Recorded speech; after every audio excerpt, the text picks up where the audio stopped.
Bismillah, salam alaikum tout le monde. Bonjour pour ceux qui suivent sur YouTube les vidéos. Au cas où vous voulez suivre les cours, c'est tout à fait possible. Il faut juste vous munir du livre jaune et écouter les cours. Donc voilà. Donc là, je m'adresse à mes élèves qui suivent le cours sur Zoom. Et en priorité à mon petit frère Abou Abdelrahman et à sa femme qui est arabophone et qui ce matin m'ont appelé. Bon, quand je dis l'arabophone, c'est une personne qui a grandi, qui a étudié dans un pays du nord du Maghreb, du nord d'Afrique, et donc qui a eu un cursus scolaire en arabe, entièrement en arabe. Mais en général, lorsqu'on fait un cursus scolaire entièrement en arabe dans ces pays-là, ça dépend après les spécialités qu'on prend, mais c'est comme en français. En arabe, c'est-à-dire ils vont vous enseigner un arabe de base, avec des règles qui seront les plus répandues. Notamment, le sujet de leur appel ce matin, c'était pour la fameuse phrase en fait, dont j'avais fait une précision la dernière fois, Laysa fil qafasi ta'irun, où il y avait par exemple l'exemple qu'ils m'ont donné, li sudratun bayda. C'est pareil, le li, le lam et le ya, c'est comme fi al qafasi, c'est exactement pareil. C'est une préposition avec un damir et là c'est une préposition avec un nom. Donc elle tourne autour de cette phrase-là. Et j'ai remarqué que beaucoup d'élèves, de mes élèves, ont du mal avec cette tournure du phrase et ont du mal avec le principe de khabarun muqaddam et de mubtada mu'akhar. Donc de cet appel-là ce matin, j'en ai passé une journée à faire des recherches dans la langue arabe. Donc moi, vous me connaissez, j'apprends tous les jours et j'apprends aussi de mes erreurs. Et en cherchant, je me suis rendu compte que j'avais dit la dernière fois dans la leçon 3 du livre jaune, j'avais dit une chose qui portait ambiguïté. J'avais quelque chose qui traînait dans ma tête, j'étais pas très sûr, mais j'ai trouvé la confirmation aujourd'hui. Mais je vais vous le modifier tout après. Bon, je l'ai écrit ici. Mais là, c'est juste pour faire un résumé de qu'est-ce qu'on doit faire en fait pour en parler, pour bien parler. Alors j'en suis arrivé en conclusion en regardant plusieurs livres, notamment ce livre-là, Al-Qawa'id al-Asasiyya al-Lughat al-Arabiyya, c'est fait par un docteur, donc c'est des gens de sciences récents, c'est pas des anciens. Jam' al-Durus al-Arabiyya aussi, c'est quelqu'un qui date de pas très longtemps. Je veux dire, c'est des personnes qui datent du 1er siècle, de ce siècle-là. Et ensuite, j'ai regardé aussi dans d'autres livres plus anciens avec des références en langue arabe comme Sharh ibn Aqil. Donc Ibn Aqil, il a fait en fait un matn, une espèce de poésie où il a énoncé toutes les règles de Nahou. Et non, excusez-moi, pardon. C'est l'Alfiya ibn Malik. Voilà, Ibn Malik, il a fait une poésie avec l'essentiel des règles dans le Nahou. Et Ibn Aqil, il l'a expliqué. Et en plus de ça, il y a d'autres personnes qui ont encore expliqué. Bon, moi j'ai un livre qui est en plus de l'explication d'Ibn Aqil, il a l'explication aussi d'un livre aussi de l'auteur qui s'appelle Mohammed Muhyiddin Abdelhamid, qui est l'auteur de At-Tuhfa Seniya et qui est l'explication aussi de Al-Ajrumiyya. Donc c'est un autre matn, mais beaucoup plus petit. Et en général, ce que je disais tout à l'heure dans les pays de Nord-Afrique, ils vont vous enseigner un niveau qui est du style Al-Ajrumiyya. Donc c'est les bases essentielles. Donc dans les bases essentielles, on se rend compte que quand on a un mubtada et un khabar, en général le mubtada il reste où est-ce qu'il est, le khabar il reste où est-ce qu'il est. Lorsqu'on a un frère de Kana qui rentre dans cette phrase-là, il rend le mubtada en un et le khabar en a. On est d'accord? Ça c'est la base. Pareil. Laysa Zaydun maridan. Kana Muhammadun waqifan. Donc Kana ou Laysa, ils font partie du même groupe de verbes. Et après, dans ça, il y a une divergence. Et la dernière fois, ce que je vais rectifier, là, c'est dans la leçon 3. Donc je vais le faire à la fin. Mais ça a un lien avec ça. Ok? Mais là, maintenant, je vous parle de ça. Du mubtada et du khabar. Dans ce type de phrase-là, en fait, il faut que vous essayez d'enregistrer le principe que ça, c'est non pas le khabar, vu qu'il est, regardez, ici on a le khabar qui est à gauche. Et là, j'ai mon mubtada qui est à droite. Bien sûr, il est au début parce que la phrase, elle commence de droite, elle finit vers la gauche en arabe. Et là, regardez, elle commence de droite, elle finit vers la gauche. Mais là, pourquoi on a le mubtada qui est là et le khabar qui est là? Parce que tout simplement, ici, il est reculé et là, il a avancé. Qu'est-ce qu'il l'a dit? Donc, c'est la langue arabe qui le dit. C'est pas des gens qui ont inventé des règles et qu'ils ont dit que c'est comme ça. Non, les savants de la langue arabe, ils ont étudié la langue arabe et ils ont constaté que c'était de cette façon-là qu'on disait.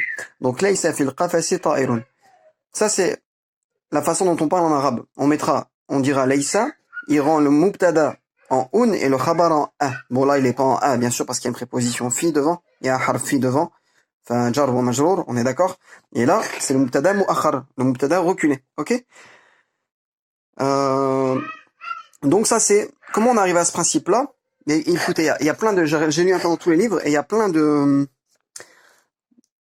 les gens de science, on dit que la base, alors ils disent al-aslu fil mubtada'i at-taqdim li'annahu mahkumun alayhi wal aslu fil khabari at-ta'khir li'annahu al-mahkum bihi wal mahkum alayhi yajib an yakuna mawjoudan qabla al-hukm. Donc en gros cette phrase qu'est-ce qu'elle veut dire? Il dit la base en arabe, c'est que le mubtada il soit au début. Pourquoi? Parce que c'est lui al-mahkum alayhi, c'est lui qui va donner un statut. Non, c'est celui dont il va obtenir un statut en fait. Il va obtenir un statut. Et ici, le khabar, c'est qu'il vient juste après parce que c'est lui qui va donner le statut. Et il dit celui dont on va donner le statut, il doit être bien sûr avant même le statut qu'on va lui donner. C'est pour ça que dans certains cas, il y en a 4. D'après ce que j'ai vu, d'autres en ont énoncé 3, d'autres en ont énoncé 6. Plus les gens ils sont savants dans la langue arabe, plus il y aura des conditions. Bien sûr, et ils ramènent des exemples. Hein. Ces grands savants, ils ramènent des exemples, ils ramènent même des versets pour justifier leur dire. Mais moi, ce que je voulais vous dire, on va rester dans un truc simple. Et donc, le mubtada, il va rester à sa place dans 4 états. Bon, c'est les états connus. Et ensuite, il va se passer ce cas-là.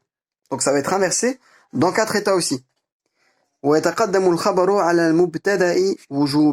le khabar qui va être avant le mubtada, obligatoirement, dans 4 états. Premièrement, إذا كان الخبر من الألفاظ التي لها الصدارة نحو أين كتابك ونحو متى الامتحان ونحو كيف الخلاص.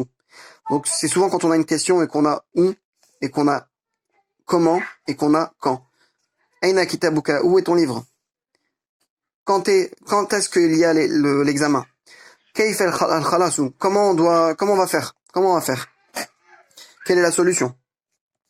ثانيا, deuxième cas, إذا كان الخبر مقصورا على المبتدأ نحو ما عادل إلا ربي, on sait pas notre cas, وإذا كان الخبر ظرفا أو جارا أو مجرورا والمبتدأ نكرة لا مسوغ لها نحو عندك أدب ونحو للقادم دهجة. Et ça c'est notre cas nous, troisième cas. Notre cas nous, comme ici. Ok? رابعا إذا عاد على بعض الخبر ضمير في المبتدأ نحو للعامل جزاء وعمله في المدرسة تلاميذها. Donc ça c'est notre cas. Mais nous on va se tâcher d'être sur ça. Ok? Donc essayez de me suivre. Ça va être rapide. Donc, ليس في القفص طائر. D'autres l'ont expliqué de cette façon. Tout simplement. إذا كان الخبر شبه جملة وكان المبتدأ نكرة. Donc ils disent lorsque, comme ici regardez, على المائدة زهرة, lorsqu'ils disent lorsque le khabar il est comme un semblant de phrase. Et là il est composé de quoi? D'une préposition avec un mot. Et son khabar et son mubtada il est nakira, c'est important, il faut qu'il soit indéfini. S'il était défini, c'était pas possible. فوق سطح عصفور, au-dessus d'un toit, il y a un oiseau. Ok, pareil. Une préposition et surtout notre mubtada, il est nakira, il est indéfini. Il est indéfini donc non défini, il n'est pas déterminé, il est indéterminé. OK? Donc c'est exactement notre cas à nous. Et dans ce cas-là, en fait, ils disent que c'est obligatoire. C'est obligatoire que ça c'est le mubtada mu'akhar et que le khabar on le met en avance, c'est obligatoire. Donc ça c'est ce que j'en suis arrivé comme conclusion et c'est ce qu'on va retenir. J'ai fait une vidéo en arabe à l'attention de gens qui pourraient tomber dessus, qui sont plus savants que moi dans la langue arabe. Et Dieu sait que je suis un grand ignorant dans la langue arabe, parce que je connaissais très peu par rapport à ce qui est la langue arabe. C'est l'une des langues les plus anciennes, subhanallah, et c'est un océan. C'est un océan, un bahr. Quand tu prends des livres comme Lisan al-Arab, c'est immense et ça s'arrête pas. Des fois, et il y a plein d'arabophones qui découvrent des mots qu'ils n'avaient jamais entendus. Al-Muhim. Ce que je veux dire, c'est que donc on va en rester là. Laysa fil qafasi ta'irun, c'est la bonne interprétation, c'est le bon jugement en fait, et on doit dire que c'est le mubtada mu'akhar. Ça c'est le mubtada mu'akhar et ça c'est le khabar muqaddam. Et c'est ce que des fois je vous disais, on me pose la question, est-ce qu'on peut faire l'inverse? Moi je me posais cette question-là. Et c'est cette question-là que j'ai posée, mais j'en suis quasi sûr que ça se dit pas. Maintenant j'attends la réponse, mais pour l'instant on va dire que ça se dit comme ça et pas autrement, c'est-à-dire on n'a pas le droit de dire laysa fil qafasi ta'iran. comme quoi ici c'est le khabar. Moi j'attends la réponse, mais pour l'instant on va rester sur cette base-là. Ok? Donc voilà, dans cette tournure-là, quand on a un semblant de phrase ici, et qu'on a un mubtada qui est nakira, qui est indéterminé, qui est indéfini, eh bien on devra l'analyser comme ça. Ta'biruhu an-nahwi hakada. الخبر مقدم وهذا مبتدا مؤخر مرفوع وعلامة رفعه الضمة الظاهرة. Ok? Ça, on va rester sur ça. Maintenant, je vais vite fait vous montrer ce que j'avais fait comme erreur dans le... Bien que je me comprenais, je considère pas vraiment ça comme une erreur, mais c'est vrai que si on entend, on va dire c'est faux.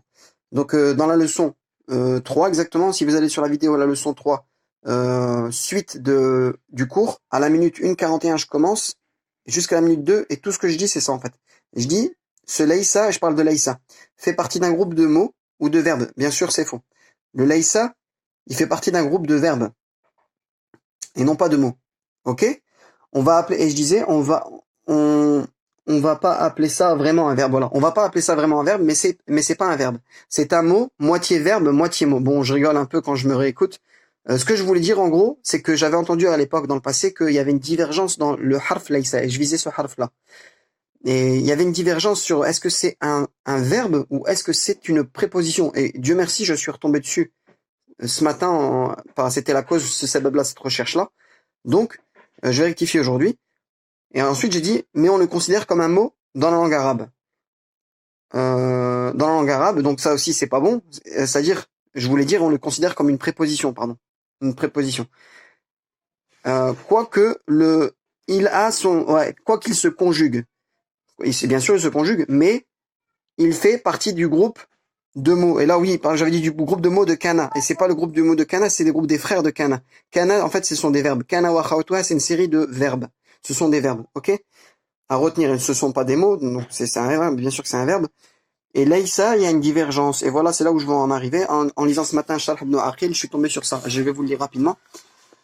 Donc Sharh ibn Aqil, alors, Al-Fiyat ibn Malik, c'est ce qui est en rouge, ok? Et ici, non, ça c'est le Sharh de Muhyiddin Abd al-Hamid, donc c'est pas ça. Et Ibn Aqil, il est là. Donc, il dit, لما فرغ من الكلام على المبتدأ والخبر شرع في ذكر نواسخ الابتداء وهي قسمان أفعال وحروف فالأفعال كان وأخواتها. Bon, c'est pas ça. Ici, il dit, regardez. فبدأ المصنف بذكر كان وأخواتها. Donc, l'auteur a commencé en citant Kana et ses frères. وكلها أفعال اتفاقا. Et il dit, elles sont toutes des verbes. اتفاقا, ils sont tous d'accord que ce sont des verbes. Illa, sauf laysa. Et Dieu merci, je l'avais entendu à l'époque. Je sais plus si je l'avais entendu ou si quand j'avais fait mes cours de Tuhfa Saniya avec un frère Talab al-Ilm que j'aime en Allah Azza wa Jal. Je pense que c'est lui qui m'avait dit ça, mais j'avais oublié. Et il me disait que laysa, il y a une divergence. Illa laysa, fadhahaba al-jumhur ila annaha fi'lun. Donc la majorité des savants dans la langue arabe, ils ont dit que c'est un verbe. Ok? Wa dhahaba al-farisi fi ahadi qawlayhi. Donc al-Farisi, dans une de ces deux paroles, il dit que wa Abu Bakr ibn Shuqayr, donc deux savants, fi ahadi qawlayhi aydan. Donc dans le deux de ces paroles, ils disent que c'est annaha harfun. Ils disent que c'est aussi considéré comme une préposition. Donc voilà, c'était tout ce que je voulais dire.